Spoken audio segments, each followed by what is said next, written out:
Good morning, students. I hope you all are well. So, in our previous class, we have done exercise A and B of chapter 1, that is food for good health. Okay, and in continuation of that, students, today we will do exercise C and exercise D of chapter 1. Okay, students, exercise C is expand the following. Okay. Some short forms are given to you, okay, and you have to write the full form or the expanded form of these. Okay, so first one is given MMR. MMR is a vaccine and it is given for measles, mumps and rubella. It helps to fight 3 diseases. So I am writing the full form of this. And first M stands for measles. The M again stands for mumps and this R stands for rubella and R stands for rubella.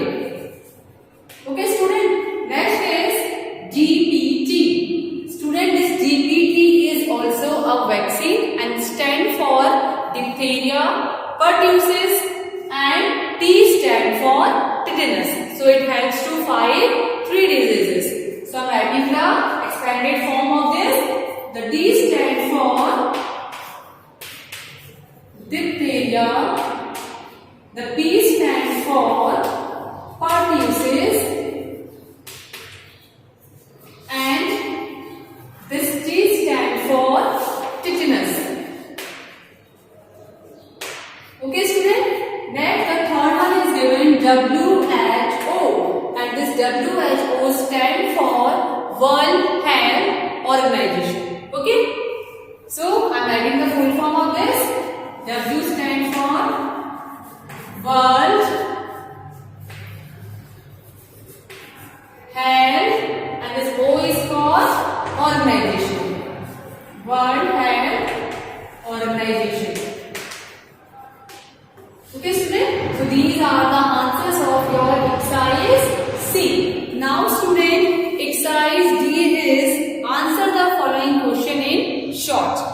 Okay. So, first one is given define the following terms, and in this some terms are given to you A, B, C, and you have to define these terms. So, first one is given communicable disease. So, we have discussed that communicable diseases are the diseases that spread from infected person to the healthy person by means of air, water, food or by carriers. Next is given, B1 is given allergy.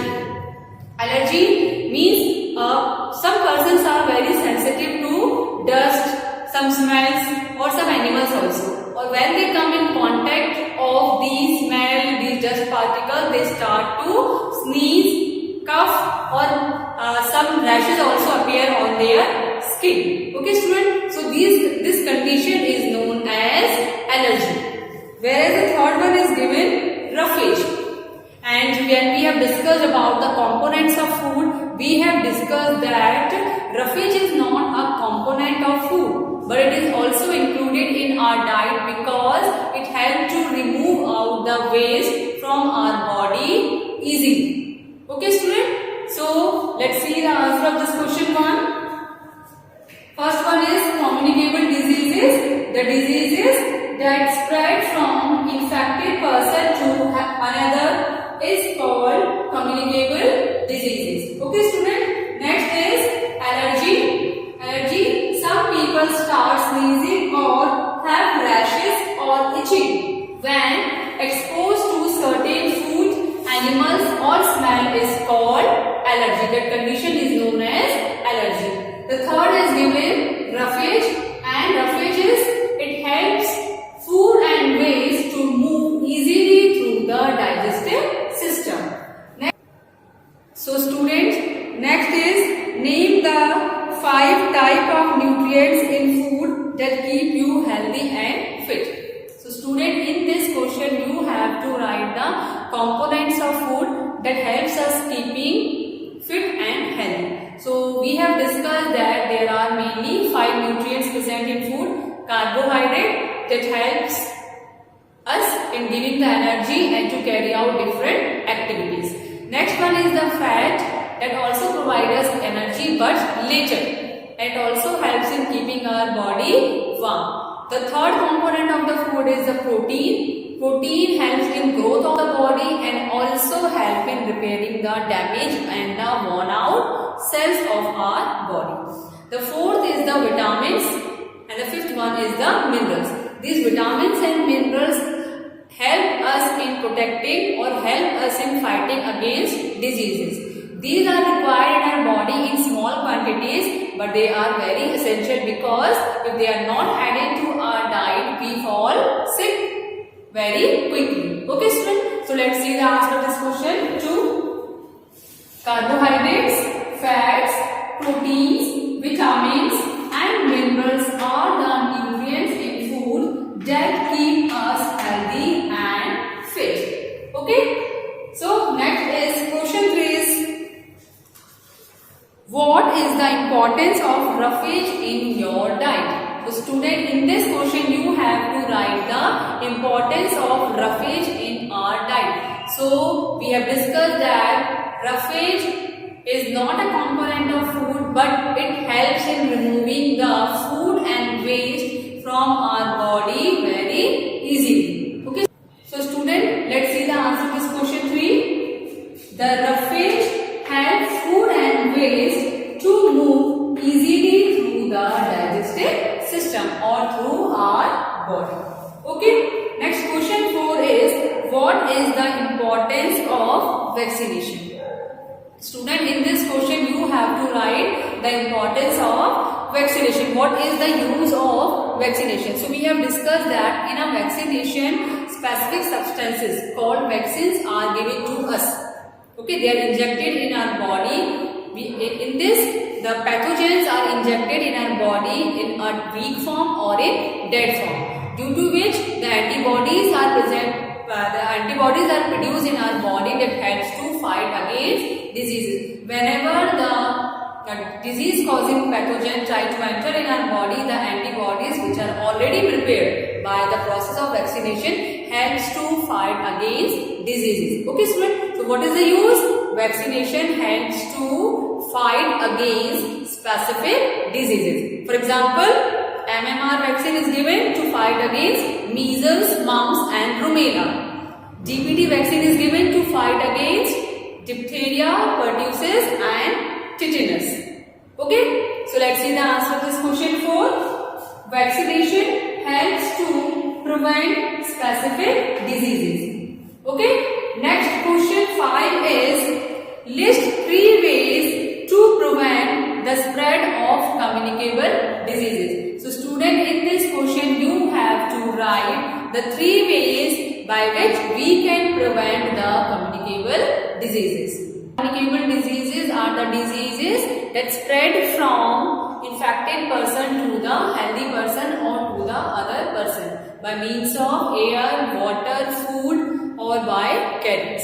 Okay student, so in this you have to write the 3 methods by following which you can prevent yourself from the communicable diseases. So first thing is that we should eat always clean and healthy food and should not eat the uncovered food. Never leave your food uncovered. Okay, and do not eat the food items from the roadside vendors.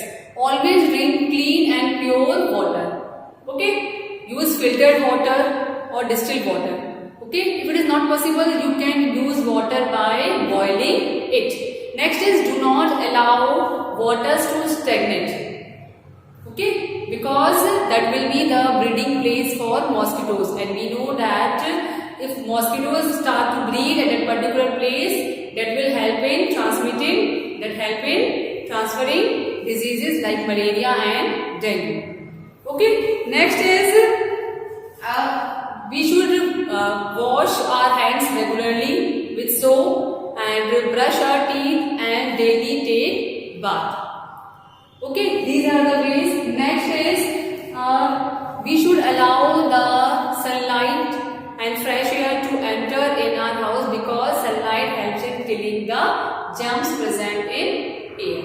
Okay, so these are the different methods by following which we can prevent communicable diseases. So let's see the answer of this question 5. The 3 ways to prevent spread of communicable diseases are: first is eat clean and healthy food. Always eat clean and healthy food. Second is drinking water should be clean and pure. The water that we are using for drinking should be clean and pure. The third one is do not allow waters to stagnate. Okay, stagnate means to collect in puddles or in coolers. Stagnate as it becomes breeding place for mosquitoes. Next is question 6 is why non-communicable diseases are also called deficiency diseases.